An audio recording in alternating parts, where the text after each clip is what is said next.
mécaniser, on peut, alors c'est très à la mode aujourd'hui, mais ça c'était pour des raisons d'économie de l'île. Il y a un olivier, il y a un caprier, il y a un arbre fruitier, il y a un pied de vigne, c'est en gobelet, c'est enfoui complètement, donc c'est un travail. Dans la terre volcanique, enfin, c'est Oui, quelque chose de vraiment. très Donc, difficile. et, et, et, On en voit en photo comme d'ailleurs. j'ai acheté après, c'est un jeu où on fait à peu près tout ça. Pantelleria, il y a une toute petite maison à côté à vendre, et puis après, vous achetez un tout petit terrain parce qu'il y a un énorme figuier magnifique qui vous vend d'ailleurs une fortune. Le figuier, je fais remarquer chez le notaire, je lui dis non, le figuier, par rapport au reste, bonjour. Hein. Il était très vexé. Il m'a dit, mais je dis, bah, il n'y a pas de quoi être vexé, mais c'est vrai, c'est-à-dire le passage. Parce que j'avais besoin de ce figuier pour passer dans une autre maison, parce que sinon, pareil, c'est tout en indivision. J'ai des maisons qui appartenaient. J'ai acheté pour rien. Maintenant, c'est 25 hectares. J'ai acheté à 70 personnes. Hein, donc, Ah oui, c'est des négociations qui durent très, très, très longtemps parce que vous avez un bout de maison qui appartient à un autre, mais il a accès à la citerne. Donc, de toute façon, vous êtes bloqué pendant des années. Il sait qu'il n'y a que vous qui pouvez l'acheter. Donc, ça dure des années de négociations où je ne gagne pas, si je puis dire. Mais enfin, j'arrive j'étais arrivé jusqu'à maintenant à des choses à peu près raisonnables. Pas sur les travaux, parce que les travaux, vous êtes sur une île, donc ça c'est complètement fou.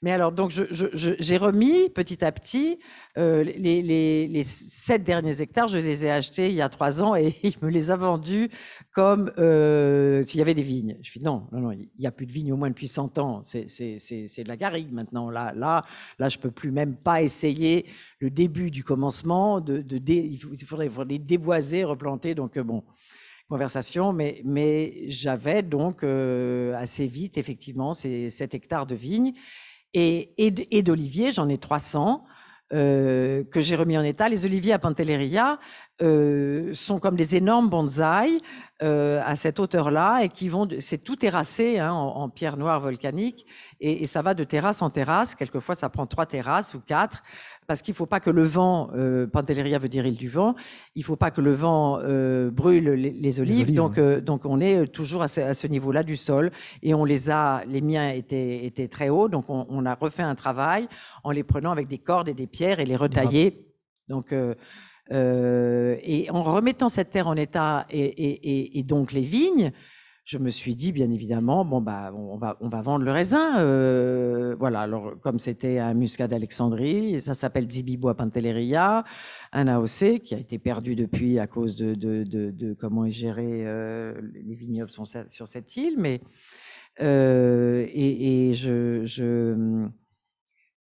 l'année d'après, je me suis dit, tiens, je préférais quand même une petite production de vin pour moi.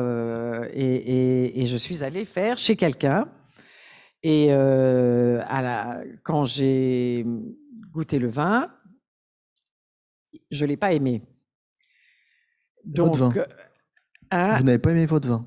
Bah, ça devait être mon vin, mais je n'ai pas aimé ce que je buvais. Donc, j'ai dit que je voulais aller chercher un œnologue, et à l'époque, il y en avait 2 en Italie, comme j'aime bien boire, qui me fascinait, celui qui faisait le Sassicaia, et un autre qui s'appelait Donato Lanati. J'ai dit que j'allais chercher un des 2 pour travailler avec. On m'a dit, de toute façon, jamais ils travailleront avec toi, ils viendront jamais là. Bon. À l'époque, moi, il n'y a pas les portables. Enfin, il y en a déjà, mais je ne sais pas faire. Donc, je cherche moi encore. Il y avait encore les bottins. Hein. Donc, je cherche avec des bottins comment joindre Donato Lanati. Et il me dit, mais si, moi, je veux bien vous aider. Ça m'amuse, ça m'intéresse. Donc, je reviens là où j'avais fait du vin, parce que j'avais pas de chai, moi, j'avais rien. Et je leur dis, alors, vous me donnez une cuve et je vais faire mon vin. Il m'a dit, il n'en est même pas question. Il met pas les pieds ici. Et de toute façon, sans nous, tu peux rien faire. Il ne faut pas dire ça à une femme, même d'un certain âge. Même si c'était il y a 20 ans, j'ai l'impression que j'étais dans une cour d'école. Moi, il y avait des garçons qui m'avaient dit que je ne pouvais pas jouer avec eux. Donc, j'ai dit, écoutez, je ne sais pas, mais je vais apprendre. J'aime boire depuis, ça n'a pas commencé quand j'étais enfant, mais depuis l'âge de exactement 21 ans, parce que je sais où j'ai découvert le vin, avant je trouvais ça imbuvable. Mais j'ai eu un choc du jour au lendemain, qui vient de votre région d'ailleurs. Pardon Philippe, hein, ça sera pas, c'est pas son vin, mais c'est très proche, hein, mais c'était pas. Donc alors que j'ai mis des années pour avoir les permis pour construire mes petites maisons, et j'avais même pas le droit de mettre une fenêtre à la place d'une porte, et c'était minuscule. Quand c'est devenu parc national il y a 3 ans, allez savoir pourquoi, mais ça c'est à peu près toute la bureaucratie, hein. Il n'y a pas que l'Italie. J'ai eu le droit d'agrandir, de faire une piscine, de faire... J'ai pas discuté, je l'ai fait. Alors que j'avais des toutes petites maisons. Maintenant, on en est à 12 chambres. On a, voilà, une piscine en haut de la montagne, enfin que je voulais pas faire. Les enfants, bon. Et alors, j'avais toujours pas le droit de toucher une pierre dans ma propre maison. Et par contre, je suis arrivée à trouver, parce qu'il fallait trouver un chai qui existait déjà. Je pouvais pas en construire un. Il restait une pierre d'un chai tout près de chez moi. Et en 1 an, avec une architecte et donateur, on a réussi à construire le chai et la même année, vinifier la même année. On a eu vraiment le droit à la vinification, c'est à peu près 1 heure avant qu'on doit le faire. C'est génial. Voilà. Et c'est comme ça qu'a commencé, mais sur un défi de gamine. Alors après, le problème, c'est que au départ, j'avais un distributeur, c'était très facile, et c'était un Italien qui d'ailleurs avait eu l'exclusivité du Sassicaia, donc était incontournable en Italie, et à un moment donné, le Sassicaia a pris d'autres distributeurs, négociants, bon. Et quand j'arrive, j'étais devenue la marraine pour 1 année des Relais Châteaux pour aider mon vin. Parce que quand je fais une projection de film, maintenant, il n'y a plus que des œnologues, des sommeliers, il y a plus personne du cinéma. Où que j'aille, où j'en étais là? Là, vous débordez un petit peu. Oui, je sais, c'est toujours très sinueux avec moi. C'est pas grave. Ça va jamais droit. Mais présentation de film, oui, mais avant j'en étais. Ah oui, alors sur le chai, et qu'on a réussi à construire. Et c'était quel millésime? En quelle année vous avez fait votre premier Le premier que j'ai pas aimé, c'est 2000. Je sais bien, puisque l'étiquette a été dessinée par l'homme qui a fait tous les décors des films de Coppola, qui est un art director qui était chez moi à ce moment-là en vacances et qui m'a fait une étiquette à la main que j'ai à la maison, qui est totalement maintenant imbuvable parce que comme c'est fait avec le raisin qui sèche par terre, ce que je vais vous raconter, et qui est pas serillé sur du tout faux, donc ça se madérise assez vite. Donc, mais j'ai l'étiquette faite à la main en 2000 qu'il m'a fait sur place. Et dès l'année d'après, on a été prêt, 2001, on a été prêt pour effectivement vinifier la première fois. Là, on voit les photos. Comment vous élaborez votre vin? Alors voilà. C'est du passerillage. Ça, c'est du passerillage. Alors, c'est très compliqué à faire parce qu'il y a 3 vendanges. C'est pour ça enfin, la suite, je vous la raconter. Il y a trois vendanges. On en fait une début août pour faire sécher le raisin au soleil. Alors, tous les 2 jours, il n'en reste plus beaucoup. Il y a une dame que j'aime beaucoup qui vient retourner le raisin tous les 2 jours. C'est contre un mur réfractaire, en général, bien évidemment, en plein sud, pour arriver à faire du Malaga qui va me servir dans les cuves à partir du mois de décembre. Il faut que ça sèche 1 mois au soleil. Et après, ce sont des femmes dont c'est pas le métier, mais qui veulent encore bien le faire, parce que tout ça est très difficile à monter, qui veulent bien encore le faire dans leur salon, surtout pas dans une cuisine, qui vont égrapper à la main, hein, grain par grain. Grain par grain, absolument. Ce qu'on va rajouter dans les cubes au mois de décembre. Mais une partie de cette récolte qui sèche au raisin va devenir ce qu'on appelle une passolata, et non pas du Malaga, qui est un raisin qui n'est pas encore sec, qu'on va presser avec la vendange qu'on fait début septembre. D'accord. C'est les 2 à ce moment-là. Donc, du coup, on a 3 vendanges. Alors, vous voyez, les roches volcaniques, donc on peut d'aucune manière mécaniser. Il n'y a pas un tracteur qui passe. Voilà, c'est effectivement chez moi. Et ça, c'est des vignes qui sont très anciennes. Ça, c'est les vignes qui me servent encore à faire le Sangue d'Oro, c'est-à-dire je fais 2 Passito qui sont de toute façon ces vins doux, hein, et il n'y a pas d'alcool ajouté, il n'y a pas de sucre ajouté, il n'y a rien de tout ça. Hein, mais il y en a un qui est plus concentré en Malaga parce que c'est de l'or vraiment. Hein, le Malaga, c'est tellement difficile à faire. Ça, c'est une vigne qui est assez âgée, celle-là. Je la connais.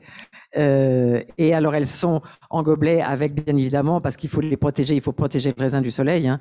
Donc, tout est fait pour les protéger, Voilà, les garder feuilles le plus reviennent d'humidité. par-dessus, il y a pas de polissage. Absolument, parce qu'il ne faut pas que le soleil Voilà. tape directement dessus. Il fait jamais très chaud à Pantelleria, hein, parce que l'île du vent veut dire que on arrive à 28-30, mais on monte pas. S'il y a un jour à 40 degrés, c'est très très rare. La température moyenne l'été, c'est 28 degrés. Bien évidemment, pas contre ces murs réfractaires. C'est pour ça qu'on trouve plus personne pour faire ce travail de tourner le raisin tous les 2 jours, parce qu'il y a plus personne qui veut le faire. Mais il y a plus, là, j'ai une chance, il y a un jeune homme qui est là, qui fait la récolte. Et j'ai la chance d'avoir, parce que j'ai commencé j'ai acheté le premier hectare à un monsieur qui était devenu, qui s'occupait encore, il avait donc lui un hectare de vigne, il s'en occupait, mais il était devenu pêcheur, et avant d'être pêcheur, il était parti, comme tous les Italiens de Pantelleria, il était parti ou dans le nord de l'Italie ou en Allemagne pour travailler dans des usines. Et puis revenant à Pantelleria, il était devenu pêcheur et il tenait quand même très bien son hectare de vigne. Et c'est lui que j'ai convaincu de devenir mon vigneron. Au départ, il n'en était pas question. Je l'ai emmené dans le Piémont chez Donato Lanati, qui lui a dit, écoute, tu connais ta terre, puisque tu la travailles depuis que tu es enfant, mieux que moi. Moi, je me fais les analyses. Toi, tu t'occupes de ta terre. Tu en sais plus que moi sur cette terre. Et par chance, parce qu'aucun jeune ne veut s'occuper de ça, ils sont tous devenus maçons et les terres se perdent. D'abord aussi parce que ils protègent pas le vin, mais ils protègent les lapins. On n'a pas le droit de chasser le lapin à partir du mois de mars. Donc au moment de la fleur, il bouffe et il y en a énormément puisque la forêt gagne. Donc il y a de plus en plus de lapins, mais on n'a pas le droit de les chasser. Alors on triche un peu, hein, mais on triche quand même très discrètement parce qu'on peut quand même pas. Mais ils peuvent vous bouffer une quantité énorme. Hein, donc vous l'avez saumâtre. Et forcément, la forêt gagnant. Parce que les lois sont extrêmement mal faites sur Pantelleria pour protéger les vignes, au point que 2 maisons, dont une qui est pas mal, qui est Donna Fugata, mais l'autre qui est Pellegrino, qui est tenue par une famille absolument extraordinaire, qui fait du Malaga charmante, mais qui fait un vin imbuvable, pardon de le dire, qui est du Passito, mais vraiment imbuvable.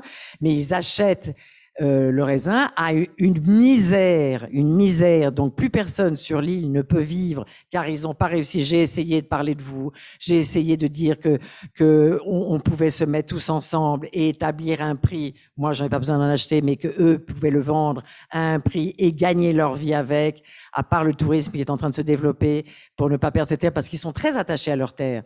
Mais pour autant, j'ai pas réussi à les mettre ensemble pour leur dire. Ils m'ont dit, mais on va perdre une année. Je dis, mais de toute façon, ça vous coûte de l'argent. Vous perdez une année, c'est déjà fait de toute façon. Donc, si vous leur vendez pas de raisin pendant 1 an, l'année prochaine, ils vont en acheter. Ils peuvent pas faire autrement parce qu'ils sont obligés quand même. Parce qu'ils ont gagné, ils ont eu le droit il y a 2 ans de porter les raisins en Sicile. Voilà ce que fait que les vignerons sont pas mis ensemble à Pantelleria, c'est qu'ils ont perdu l'AOC. Donc mais j'ai pas réussi à les mettre ensemble. Hein, et je leur ai expliqué pourtant que en se mettant ensemble, on pouvait établir un prix et qu'ils pourraient en vivre. Et j'ai cité l'exemple de cette région, mais il n'y a rien eu à faire. Hein, en citant des exemples merveilleux de grands vins qui ne se font pas seulement avec leur territoire et qui fonctionnent avec tant de vignerons, avec bien sûr avec un contrôle de la qualité, mais qui se sont mis d'accord sur les prix où ils achètent le raisin. Eh oui. Voilà. Et vous êtes plus vigneronne que vigneronne, en fait. C'est-à-dire que c'est une lutte, parce que c'est vrai que de faire un vin doux est une folie aujourd'hui. Donc je suis en train d'essayer maintenant, parce que j'ai remis cette terre en vie et c'est chez moi. Donc je veux que mes enfants puissent continuer, mais moi je suis derrière tout le temps parce que je peux le faire et que je me sers. J'ai pas de publicité à payer parce que chaque fois que je travaille maintenant, théâtre ou cinéma, je ne parle que de vin, hein, donc ça fait la publicité. Mais eux, ça sera pas le cas parce qu'il y en a un qui est producteur, donc il fera pas tout ce travail. Et donc j'essaye de faire un vin blanc sec avec le même cépage, qui est donc le Dibibo, le Muscat d'Alexandrie. On est arrivé cette année à faire un vin que j'aime beaucoup, mais qui est un peu fort en degré quand même. Hein. même si le taux d'acidité est mais quand même un petit peu fort. Donc, il faut qu'on réessaye l'année prochaine. C'est pas plus mal. Ça me donne un an encore après de penser à investir dans un autre chai. Et là, pour le coup, vous avez des rendements qui seront supérieurs et vous pourrez exactement en vivre. Exactement. Parce que là, on fait même pas une bouteille, bien évidemment, par pied de vigne. Par pied de vigne, oui. Non, on fait une demi-bouteille, là. Hein. De 50 centilitres, en plus de les bouteilles de Passito, c'est 50 centilitres. Donc, mais un pied de vie, il fait une demi-bouteille. C'est des rendements encore plus faibles qu'Yquem. C'est des rendements encore plus faibles qu'Yquem, mais parce qu'il n'y a aucune manière de mécaniser, c'est dans le sol, c'est donc voilà, c'est vraiment ceux qui travaillent cette terre. Et ah oui, c'est ce que je disais, j'ai eu la chance. Mon vigneron maintenant, ça y est, alors il a soi-disant arrêté, mais il y est quand même tous les jours. Mais il y a son petit-fils depuis l'âge de 5 ans qui le suit dans les vignes. Et par chance, il n'a pas voulu ni devenir maçon, ni partir de l'île, ni rien. Et c'est lui qui maintenant s'occupe du chai, de la terre. Et or, il a 28 ans. Ah oui, j'ai eu une chance folle. Parce que je pouvais trouver personne. Hein. J'aurais été obligé de faire venir quelqu'un de l'extérieur. Or, quelqu'un de l'extérieur ne peut pas connaître cette terre comme ils la connaissent. C'est pas possible. Et du coup, avec votre expérience, comment regardez-vous le monde viticole?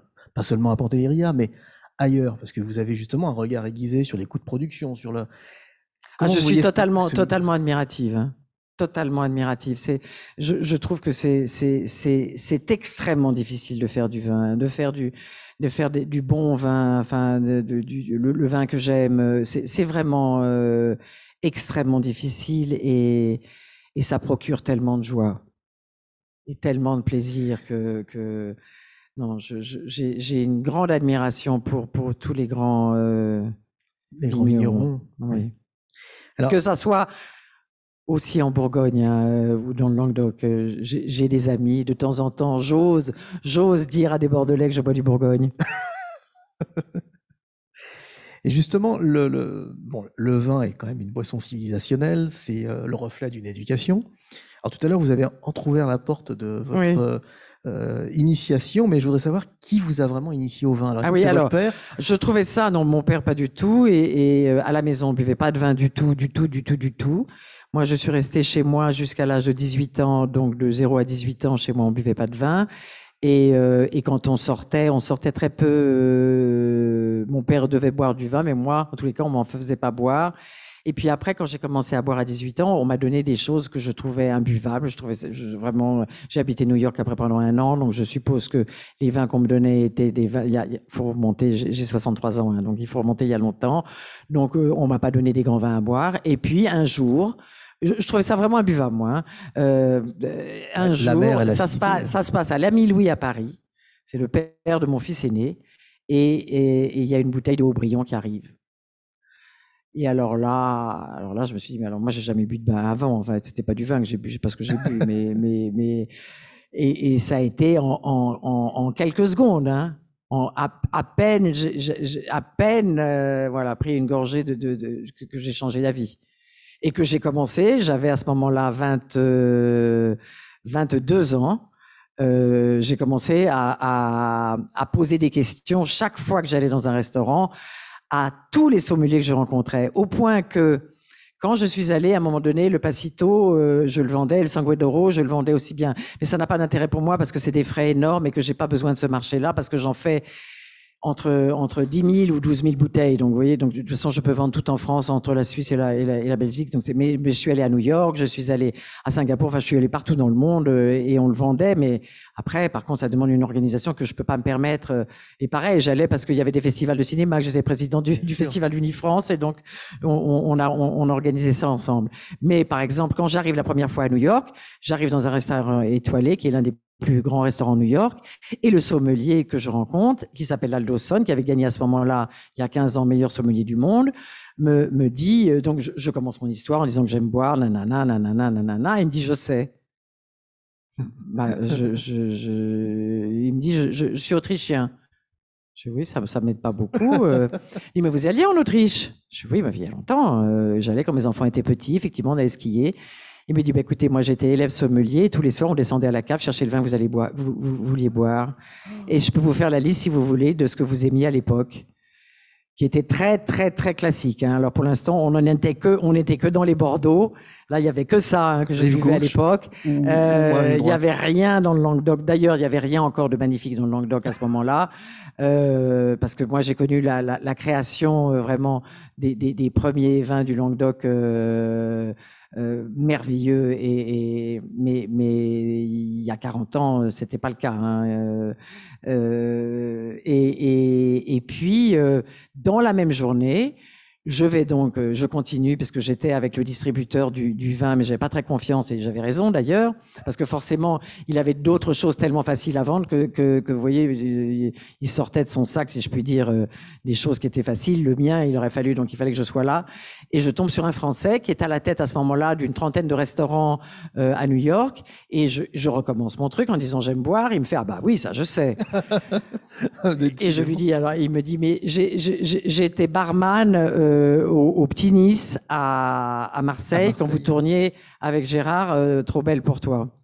Ah, je fais ah oui, avec José Balasco, oui. Alors je dis oui, là effectivement, on buvait raisonnablement. Je dirais. Et c'est à ce moment-là, d'ailleurs, que j'ai découvert, c'est à peu près à ce moment-là que j'ai découvert, cela dit quand même s'il existait, le Trévalon. Et après, les premières, vraiment, les grandes premières de la Grange des Pères, je sais qu'ils viennent disparaître, mais j'ai été la première, et c'est pour ça que pour la mariage d'un de mes fils, par exemple, j'ai eu suffisamment de bouteilles de blanc qu'il ne donne pas, mais qu'il m'a donné, et à un moment donné, j'en voulais un peu plus, il m'a dit non, pas du tout, ils auront trop bu, ils sauront pas ce qu'ils boivent, je vous en donne pas plus, Carole, ça suffit comme ça. Mais j'avais été l'une des premières à aller chez lui, il y avait ses parents, il commençait à peine, il avait été kinésithérapeute à Paris, il venait de reprendre ses terres, donc ça me passionne, mais ça me passionne parce que j'aime boire et j'aime la légère ivresse, quelquefois un peu moins légère que ça procure. Voilà, j'aime tout dans le vin. J'aime le terroir, j'aime ce que ça fait à l'esprit. J'aime. Bon, vous avez côtoyé Gérard Depardieu, qui est un grand amateur de vin. Grand. Et ce qui vous a fait découvrir des... Non, mais grand, vraiment. C'est-à-dire, alors, par contre, je suis pas tout à fait d'accord avec sur sa production. Et là, je me ferais insulter. Hein. S'il était là, il me dirait parce qu'il connaît très, très bien le vin.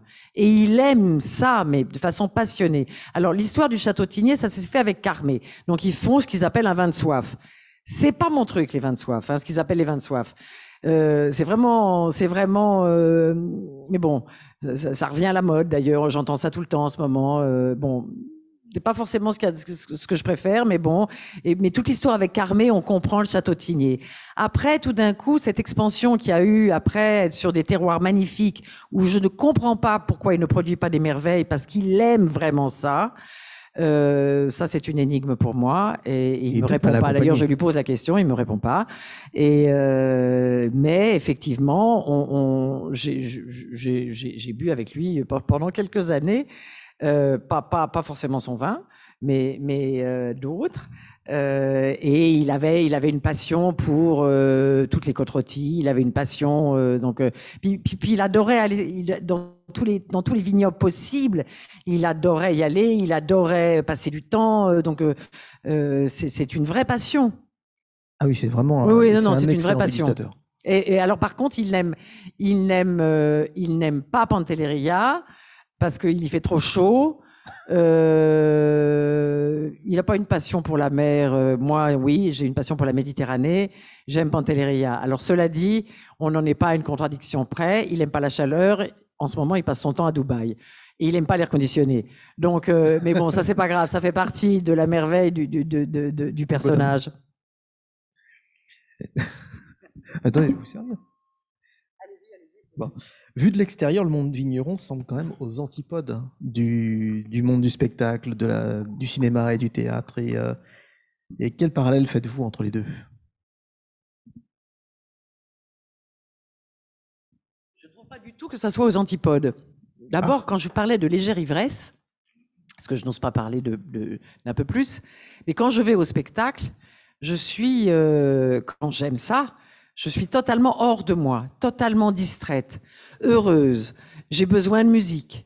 C'est pour ça que là, depuis 1 an, moi, je souffre, mais vraiment, c'est-à-dire que la privation de culture, c'est-à-dire de musique, de théâtre, et vivante, hein, c'est-à-dire à travers un écran, moi, ça me fait pas du tout le même effet. Je suis en manque, mais je fais partie des dommages collatéraux. Moi, j'ai souffert terriblement de ce manque, mais c'est ce que ça me procure quand je vais voir les autres. Je suis emportée ailleurs. C'est ce que me fait le vin. Ça me fait rêver. Ça me transporte ailleurs. Ça me fait voyager vraiment. Parce que maintenant, après, j'ai commencé juste par Bordeaux, mais maintenant, j'ai commencé aussi à boire à peu près les vins du monde entier. Pour l'instant, ils n'en produisent pas encore en Angleterre, mais enfin, si le climat continue à changer, ils vont en faire. Hein. Mais je commence à connaître les vins d'un peu partout. Pas très bien encore. Non, l'Afrique du Sud, je connais pas bien. Mais l'Amérique du Sud, je commence à connaître bien. L'Europe, toute l'Europe, très bien. Les Italiens, alors bien, les Italiens, très bien. Vous ne pouvez absolument pas dire à un Italien qu'ils ne font pas les meilleurs vins du monde. Ils n'ont aucun humour là-dessus. Or, je pense, et j'adore le vin italien, hein, je pense vraiment que les grands vins français sont plus grands que les grands vins italiens. Il y a rien. Mais ça, c'est impossible à dire, même à mes amis italiens qui adorent et qui ont dans leur cave des très grands vins de Bordeaux ou des très grands Bourgogne. Mais si vous leur dites quel est le plus grand producteur de vin au monde, ils vous répondront c'est l'Italie. Voilà. Mais ils savent ce d'ailleurs, mais parce qu'ils savent aussi se défendre, hein, de manière incroyable. À New York, quand j'habitais, moi j'avais 20 ans, il y avait une seule épicerie française, mais qui était très importante. Il n'y en a plus une seule. Or, aujourd'hui, à Paris, il y a un énorme magasin qui s'appelle Italie. Oui. Et il y en a à New York un énorme. On n'a plus une épicerie française. Il y en a partout. C'est-à-dire qu'ils savent et par exemple, moi qui suis allée partout invité à New York, et chaque fois je suis l'invité d'honneur, et donc il y a mon vin. Après, quand je retourne dans le restaurant, il y a le vin des Italiens, hein, qui font du passito, faut pas rêver, hein. Ils se protègent énormément les uns les autres. Oui, c'est vrai, c'est oui. assez spectaculaire. Oui, hein. oui. Ils sont bien aidés par les pizzas aussi. Donc Ils sont bien aidés par les pizzas. Oui, mais enfin, il y a quand même... Non, mais il y a vraiment des grands... C'est vrai qu'il y a des grands vins italiens. Et en plus, je connais les propriétaires. Ils seraient pas contents si je parlais là aujourd'hui. Mais ils savent ce que je pense, parce que c'est des discussions sans fin, puisqu'il n'y a rien à faire. Hein. Ils lâchent pas. Alors, si on revient à Pantelleria, oui. Est-ce que vous y cherchez une solitude un peu salutaire? Solitude, pas du tout, parce que c'est pas du tout que la terre que j'ai aimée, qui m'a fascinée. Encore une fois, c'est une île volcanique. Il y a une montagne qui fait 900 mètres de haut. En bas, c'est l'Afrique. En haut, c'est la Suisse. C'est très étrange. C'est fascinant. C'est vert toute l'année, alors qu'on est plus proche de la Tunisie que de Palerme. C'est vert vraiment toute l'année. Donc, cette terre est extrêmement... Elle a l'air dure, hein, parce que c'est fait d'obsidienne, c'est fait de pierre volcanique, donc elle a l'air violente et elle produit des choses exquises et voluptueuses. C'est ça le contraste me fascine totalement. Et les gens, quand mon vigneron qui est encore là, qui a 80 ans, mais qui soi-disant ne travaille plus, mais il était dans le chai cet après-midi avec son petit-fils quand j'ai appelé, et il est là, alors moins sur les terres, mais parce qu'il y était de 5 heures du matin, bien évidemment, ça a été toute sa vie jusqu'à la tombée de la nuit. Hein.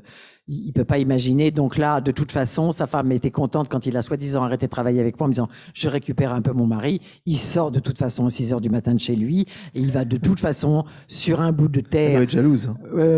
Non, elle sait, je crois qu'elle est aussi de Pantelleria. Elle sait pour cette génération-là que c'est leur vie. Que c'est leur vie, et eux, ils ont connu cette île couverte de vignobles. Avant, il y avait du coton, hein, jusqu'au 19e siècle. C'est assez récent, hein, l'introduction de la vigne à Pantelleria. C'était du coton, ça vient du 19e, mais elles, donc, ils ont connu. Ils s'installaient l'été, exactement comme dans certains films italiens, dans ces petites maisons dans lesquelles ils n'habitaient pas. Moi, j'ai acheté une maison et en fait, c'était pas des maisons, c'est-à-dire qu'il y avait une pièce pour la cuve, une pièce pour l'âne, une pièce pour faire la cuisine dehors, et d'ailleurs pas de passage entre. Et on voit l'âge des maisons à cause de l'épaisseur des murs. Moi, j'ai quelquefois 4 mètres d'épaisseur entre une pièce et l'autre. Ah oui. Donc, vous savez à peu près l'âge de la maison quand c'est comme ça. Et puis quand c'est beaucoup plus étroit, vous savez que ça date du début du siècle. Mais vous en avez des très, très, très vieilles. Et c'est les gens aussi de Pantelleria, pas les plus jeunes, les gens qui ont maintenant 70 ans, Il y a une humanité, qui sont des gens extraordinaires, qui m'ont transmis l'amour de leur terre. Voilà. Et qui voient avec désolation se perdre toutes ces terres qu'ils ont cultivées. Ils se mettaient là l'été, donc ils avaient la maison dans le village, mais ils partaient, c'est jamais qu'à 3-4 kilomètres, hein, mais ils s'installaient là avec femmes et enfants exactement, les enfants sous les arbres à l'ombre, hein, et là pendant 3 mois, parce qu'il y a des capres à Pantelleria, on fait des capres au sel, pas ces trucs qui sont dans la Saumure, qui sont des capriers, c'est très beau d'ailleurs. L'hiver c'est très moche parce que ça ressemble à une pauvre petite, une grosse racine. On peut pas imaginer à quel point ça va devenir luxuriant et avec des fleurs ravissantes, mais ils cultivaient, aujourd'hui ils ne le font plus parce qu'ils ramassaient les capres de juin à fin septembre. Aujourd'hui, on les ramasse sur un mois. Moi, j'en fais quand même 3 tonnes. 3 tonnes? Oui, quand même. Donc, on a diminué un peu, hein, parce que alors la seule chose qui marche à Pantelleria, ils n'ont pas été foutus de faire une coopérative viticole. Par contre, il y a une coopérative de capres qui marche formidablement bien et qui envoie dans le monde entier.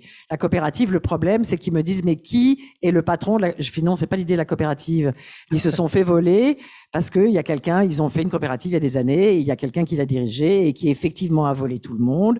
Je sais qui c'est, d'ailleurs, c'était le père des gens chez qui je suis allé vinifier pour la première fois. Ah oui, d'accord. On comprend mieux maintenant pourquoi ils veulent donc pas de coopérative. ils n'ont pas confiance, et c'est pour ça qu'ils n'arrivent pas à se mettre ensemble et que cette terre se perd. Alors on est quelques-uns qui sont la plupart arrivés à Pantelleria quelquefois il y a 60 ans ou 40 ans, qui remettent des terres en état, et c'est beaucoup. Et malheureusement, c'est pas des gens de Pantelleria, mais bon, c'est comme ça, hein. On réhabilite cette terre, on la remet en état, on la refait vivre, et on commence à être nombreux, mais quand même beaucoup de terres sont perdues. En tout cas, en vous entendant, je sens que la vie vous apporte une énergie positive incroyable. Oui. Oui, Vous y êtes très attaché. Ah oui, non, mais c'est chez moi, hein. J'ai qu'un seul chez moi, c'est là. Donc c'est chez moi, je l'ai choisi, je lui ai redonné vie puisqu'elle était abandonnée complètement. Et quelle que soit la difficulté, vous savez, à un moment donné, comme je parlais justement de distributeur, ah oui, c'est le propos, je reviens sur en arrière, hein, mais bon, ça y est, vous avez compris que je partais, hein, en serpent. J'avais donc un homme qui s'appelait Meregali, qui est un distributeur très important en Italie, et donc j'étais la marraine des Relais Châteaux. J'avais mon vin qui était là, le distributeur était là, et j'ai 2 restaurants italiens très importants, dont un qui me dit, Carole, je voudrais, ce qui pour moi était énorme à l'époque, je commence à peine, il me dit, alors Carole, je voudrais vous en acheter 500 bouteilles, mais je ne veux pas passer par le monsieur qui est là. Non. Bon, 2e restaurant très important en Italie, et eux font du catering aussi, mais partout, aussi bien à Rome, alors qu'ils sont à Bergame, mais dans toute l'Italie, et aussi bien et les réceptions officielles aussi. Donc c'était très important. Et un autre restaurant qui s'appelle l'Enoteca Pinchiori, qui est un autre restaurant, un des grands restaurants italiens à Florence, qui me dit, je voudrais vous en acheter, pareil, elle recommence 500 bouteilles, mais je ne veux pas passer par le monsieur qui est là. 2 fois dans la même journée, je me suis dit, il y a un truc qui cloche. Je sais pas ce que c'est, mais après, je vais à Milan, j'accompagne non pas le propriétaire, mais un de ses vendeurs avec lui chez un très grand caviste, et je vois l'acheteur voit ma tête quand il voit le prix d'ailleurs auquel il vendait mon vin, moi sachant ce que je lui vendais. Donc déjà, je n'étais pas encore au courant, mais déjà, il a vu ma tête se transformer, et il en achète, et puis il me raccompagne, il garde le vendeur dans son bureau, il me raccompagne à l'ascenseur, et il me dit, je changerai de distributeur. Je lui dis, alors écoutez, est-ce qu'on pourrait se voir demain, parce qu'il faudrait m'expliquer. Alors il me dit, je vais vous expliquer pourquoi. Et quand je le vois, il me dit, écoutez, il avait, ce que vous connaissez, il avait comme exclusivité ce qui était à l'époque le meilleur vin italien, qui est Sassicaia, qui ressemble énormément à un vin de Bordeaux, hein, parce que c'est un super toscan. Oui, voilà. Mais donc voilà. Mais si je dis ça à Sassicaia, il m'assassine. Hein, si je lui voilà. Mais bon, c'est les mêmes cépages, c'est Cabernet Sauvignon, Merlot. Bon, donc, mais bon. Et le climat fait que ici, c'est quand même mieux que là-bas, mais ça coûte une fortune. Hein. Les grands vins italiens coûtent aussi cher que les grands vins français. Et donc, il me dit, il avait le monopole sur le Sassicaia, il ne l'a plus, donc ils ont tous dû passer par lui pour mendier une caisse de Sassicaia, moyennant quoi ils devaient acheter ça, ça, ça et ça. Donc maintenant qu'ils ont le choix et qu'ils ont la possibilité de ne plus passer par lui, ils veulent plus passer par lui. Donc, à ce moment-là, je me retrouve sans distributeur de vin. Je me dis, bon, ben, j'arrête, je venais de commencer, mais je réfléchis, je me dis, bon, ben, alors là, je peux plus, l'aventure va s'arrêter. Donc, je vais voir mon vigneron pour lui dire qu'on arrête tout. Et je commence ma phrase pour lui dire qu'on arrête tout. Je crois qu'il commence, avant que j'ai dit ça, à comprendre ce que je vais lui dire, alors que je l'ai emmené dans l'aventure, que je l'ai amené dans le Piémont, qu'il voulait pas le faire, et je le vois pas lire. Et j'ai fini ma phrase en disant, on va le distribuer nous-mêmes. Et à ce moment-là, je connais un homme qui dirige Château-Latour, Frédéric Ringerer, si c'est ça, toujours. Frédéric Ringerer, oui. On est d'accord, que j'appelle. Et qui me dit, mais Carole, vous avez qu'à le distribuer vous-même, vous en faites que 12 000 bouteilles, vous connaissez les clients. Je fais, oui, d'accord, mais enfin, c'est pas mon métier, là, je suis pas négociant, moi, je suis pas, non. Il me dit, mais si, c'est ça que vous allez faire. Et c'est ça que j'ai fait. Voilà. Et il a eu raison. Et c'est ça que j'ai fait. Mais là, il faudrait justement il faudrait quand même que j'organise la distribution de façon un peu plus facile, parce que les vins doux deviennent impossibles à vendre, que ça me demande un effort énorme et que de le faire aussi est très très difficile. Donc je vais essayer de faire on va y arriver. On va faire un vin blanc sec. Celui de cette année est très bon. Pourquoi j'aimais pas d'ailleurs le passito qu'on m'avait donné? Parce qu'au départ c'était une espèce de confiture et que moi je lui dis non, j'ai pas envie de boire ça. Moi je veux quelque chose qui soit équilibré. Je veux pouvoir me boire plusieurs verres de passito et j'essaye toujours que les gens le boivent à l'apéritif. Alors en Italie, c'est assez facile parce que vous prenez un morceau de parmesan, c'est divin et ça n'empêche absolument pas de boire du vin rouge après, hein, absolument pas. Mais pour moi, il fallait qu'il ait cet équilibre que les autres passitos n'ont pas. Voilà. Et on est reparti dans l'aventure maintenant du vin blanc que je trouve très bon, mais le degré est pas possible. Hein. Donc on va refaire des expériences cette année. Et on va y arriver. Mais est-ce que vous envisageriez de faire du vin ailleurs qu'à Pantelleria ou pas? Non. Vraiment, je n'ai pas voulu faire du vin. Je suis devenue vigneronne par défi et maintenant c'est chez moi. Mais voilà, je n'irai pas conquérir d'autres. Non. C'est mon métier. Je suis actrice. Il se trouve que c'est ma terre, je donne vie à cette terre, mais j'ai pas l'intention d'avoir une terre sur laquelle, ou alors, je sais pas, mais il y a autre chose dessus. Hein. Ce que j'ai failli faire, mais heureusement, mais c'est en même temps lié à un souvenir très très triste. Mais à Pantelleria, à cause du vent, on a les citronniers et les orangers dans des jardins clos qui sont très hauts de murs, ronds, pour ne pas laisser passer le vent, parce que sinon on n'a pas. Donc ça s'appelle des jardins pantesques et c'est magnifique d'ailleurs. Et à un moment donné, je voulais marcher. C'est pas tellement que je voulais produire des oranges, hein, mais je voulais marcher dans des champs, puisque à Pantelleria, moi j'en ai quelques-uns, mais j'en ai très peu. Je voulais marcher dans des champs d'orangers en fleurs, à cause de l'odeur. Donc, à cause du parfum, du numéro 5, je suis allée beaucoup voir comment on faisait, en me disant je pourrais faire de la zagara, c'est-à-dire de la fleur d'oranger en parfum. Je me suis plongée dedans pendant 1 an. J'ai un ami qui m'a dit, mais Carole Castantienne, alors là, on était en Sicile, je t'emmène, alors là, il y a des hectares, justement, à perte de vue, je marchais dans des champs d'orangers en fleurs. Et malheureusement, il est un des hommes qui est responsable de ma passion pour Pantelleria, mais il est mort l'année où j'ai failli acheter une centaine d'hectares d'orangers. Donc je suis atrocement triste qu'il soit parti, et en même temps, peut-être c'est un signe pour me dire, Carole, calme-toi, parce que tu ne pourras pas le faire. Alors, je sais que vous aimez particulièrement le temps du partage pendant le repas.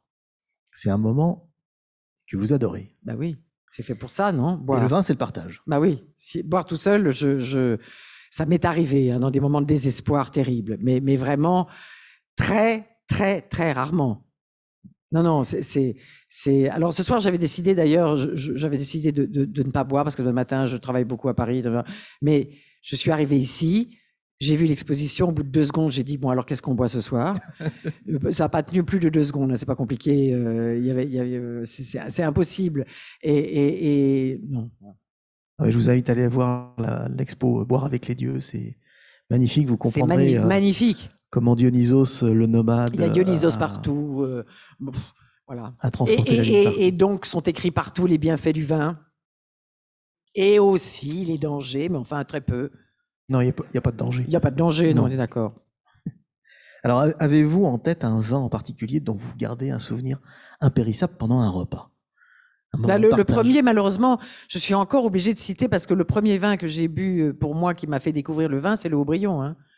Donc, ça reste pour moi. Et après, je vous mettrai Mouton. Mais d'ailleurs, votre compagnon.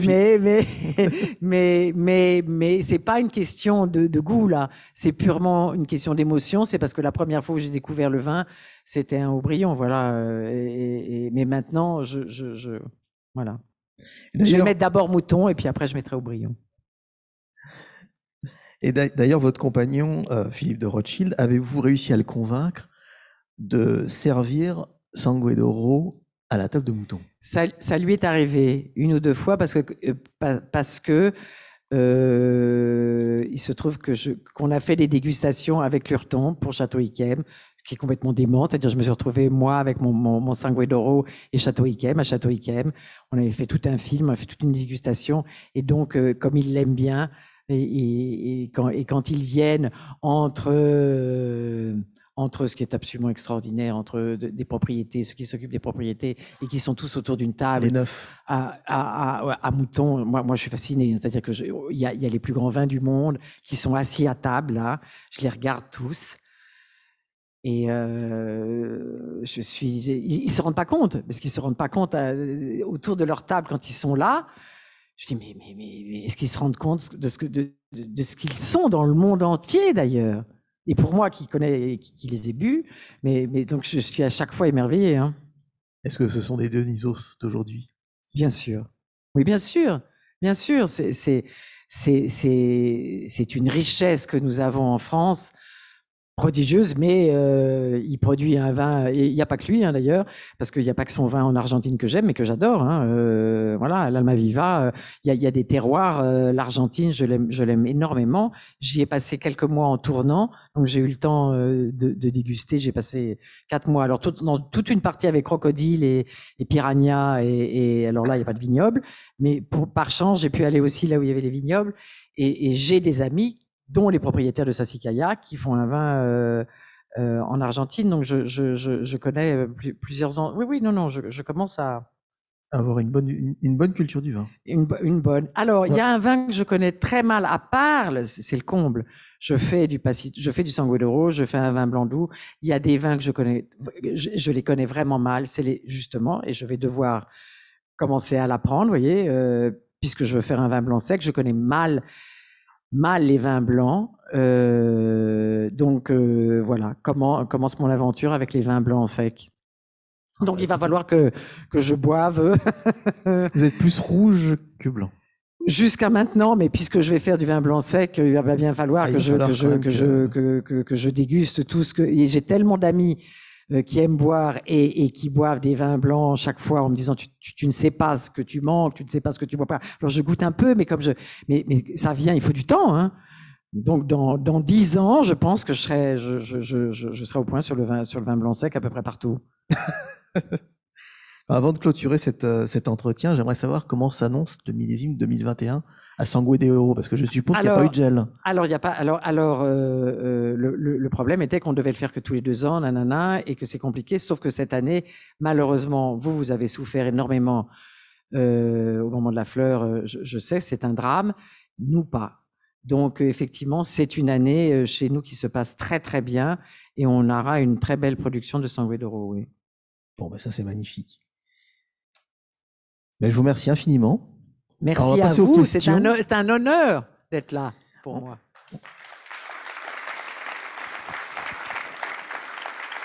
Alors, c'est pas tout à fait terminé puisqu'on a des questions. Donc, ceux qui souhaitent poser des questions, alors il y en aura dans la salle et il y en a sur Zoom. Donc, pour ceux qui nous voient à travers Zoom, si vous voulez poser des questions, vous les écrivez et je vais les voir apparaître sur la tablette. Alors, et madame a une question. Allez-y, madame, je vais la retranscrire. Ah, enlevez votre masque. Vous pouvez l'enlever,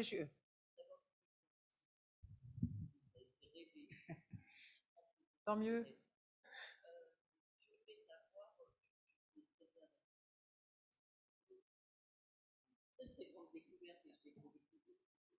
Merci.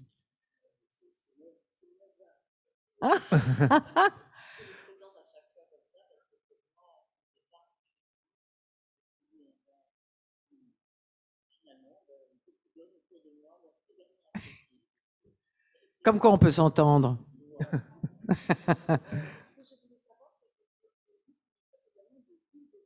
Oui, mais alors celle-là, je l'ai vendue une fois.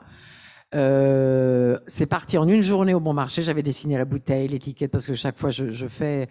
Mais c'est un autre chemin. C'est-à-dire c'est des autres distributeurs. Alors là, il fallait que je devienne épicière. Donc j'ai arrêté. Donc j'en fais et j'en fais cadeau. J'ai fait 600 litres l'année dernière. La production d'huile d'olive, c'est la moitié une année sur 2, c'est-à-dire ça produit vraiment une année sur 2. Donc cette année, ça sera 300 litres à peu près. Après, et j'en fais cadeau autour de moi. On est très nombreux chez moi l'été à Pantelleria, donc on en utilise beaucoup, puisque toute la cuisine se fait avec l'huile d'olive.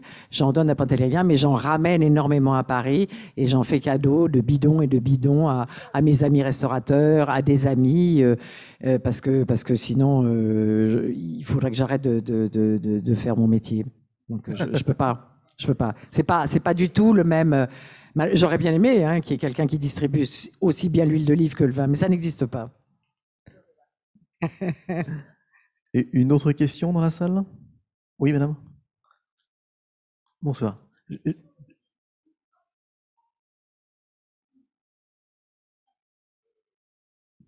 Et malheureusement pas. Attendez, Carole, je vais retranscrire parce que les gens sur Zoom ne peuvent pas entendre la question. Oui. Donc, je suis obligé de la redire pour qu'ils puissent l'entendre. Donc, quel est le millésime de la bouteille de Haut-Brion que vous avez bu la première fois? Et malheureusement, ça, je ne le sais pas. Alors, je pourrais le savoir parce que, comme ça s'est passé à l'ami Louis à Paris et que c'est toujours... il s'appelle d'ailleurs étrangement, alors que c'est pas chez lui, il s'appelle toujours Louis, le maître d'hôtel principal de l'ami Louis s'appelle Louis, et qu'il était déjà là quand j'ai bu à ce moment-là, et que vraiment, je crois que j'ai dû passer un cri. Dire, c'est pas passé inaperçu. Hein, dire, ça a été une découverte pour moi, donc j'ai pas bu en silence. Hein.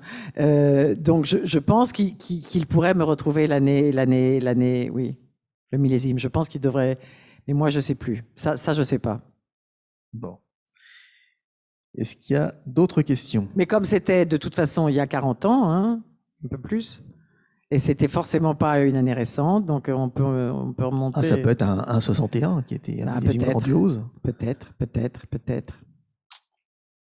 C'est une belle année d'initiation, hein, Haut-Brion 61.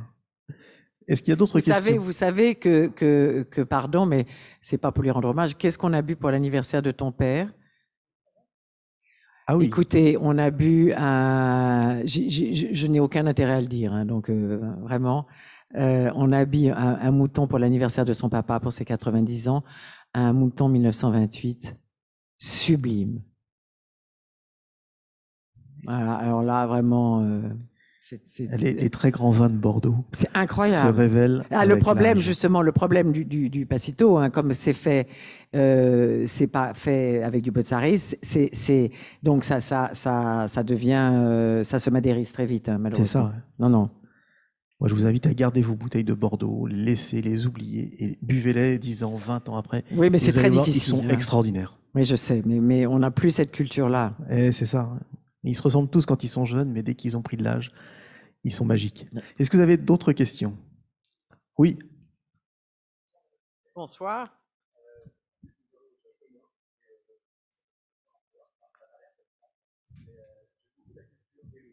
Oui.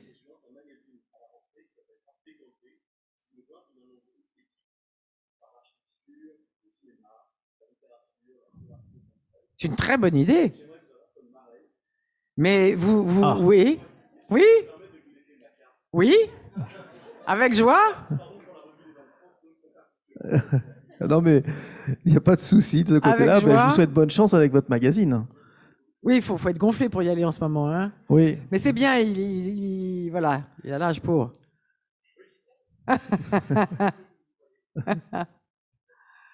Avec joie et honneur. Alors, est-ce qu'il y a une autre question? Allez-y. Il y a des choses à faire d'ailleurs magnifiques à propos de l'architecture justement et du vin depuis des années. Il y a des choses sublimes. Et les étiquettes.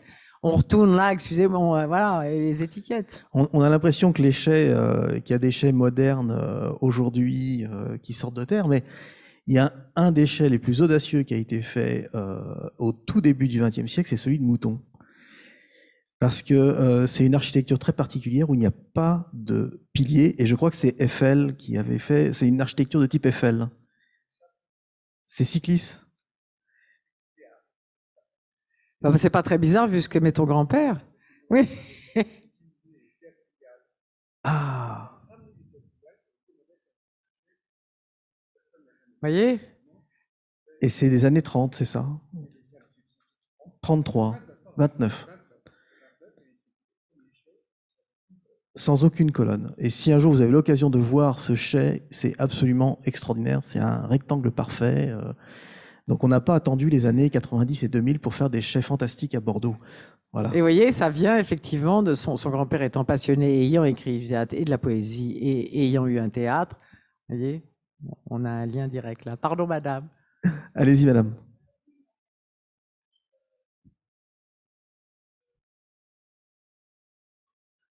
Oui. Bien sûr, oui. Non. Non. Je me suis concentrée vraiment sur Pantelleria et ce que je voudrais boire, moi, comme vin doux à Pantelleria. C'est-à-dire, je voulais un vin qui me fasse plaisir, non pas qui me ressemble, parce que ce que ça veut dire un vin qui vous ressemble, mais ça veut dire un vin que j'aimais boire, voilà. Donc c'est pour ça que quand la première fois on m'a donné ce que j'ai bu, j'ai dit non, c'est liquoreux, j'aimais vraiment pas ça. J'avais donc il a fallu trouver l'équilibre avec l'acidité voilà. Non, j'ai pas comparé. Je me suis concentrée sur Pantelleria. Avec le vin blanc, par contre là, il va falloir que je compare. Hein? Oui.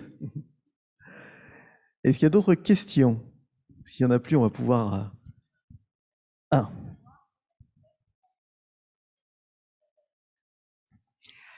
Il y a des moments où je suis un peu bousculée, mais ça m'a en même temps, grâce au cinéma et même au théâtre, comme il se trouve que si j'avais eu à payer, par exemple, de la publicité et de la communication, je n'aurais pas pu exister. Hein. Il se trouve que, comme depuis le début, effectivement, comme j'ai commencé il y a 20 ans, mais j'avais déjà 40 ans, mais moi j'ai commencé à travailler à 18 ans. Donc au fond, tous les journalistes n'ont plus tellement de questions à me poser sur le cinéma. Hein. Ils connaissent tout. Donc, que je leur parle du vin, ils sont ravis. Que j'invite des sommeliers, ils sont ravis. Que j'invite, donc, en fait, ça renouvelle un peu parce que sinon, de moi, ils savent déjà tout dans le cinéma depuis le temps qu'ils m'entendent parler. Donc, quand je vais, même dans les émissions de télévision, même un journal télévisé, j'arrive systématiquement à arriver à parler de Pantelleria et du vin, même si je suis pas là pour ça. Écoutez, je vous remercie infiniment pour votre qualité d'écoute, d'être venus si nombreux. Ça fait plaisir parce que je sais qu'il y a les jauges, le problème des jauges, donc on peut pas avoir une salle complète. Mais ça va venir, ça va venir, ça va revenir. On va pouvoir se retrouver à l'intérieur d'un restaurant, vous imaginez, bientôt, et boire ensemble. Voilà, c'est une très belle J'attends perspective. ça, j'en peux plus là, moi. Merci infiniment, je vous souhaite une bonne soirée et on se retrouve à la rentrée à partir de cet automne pour de nouveaux grands entretiens. Et avec une salle comble, avec des visiteurs partout dans la voilà. Cité du Vin. Finalement, la vie reprend. Et allez boire avec les dieux, vous serez ravis. Bonne soirée, merci à vous. Merci. Au revoir.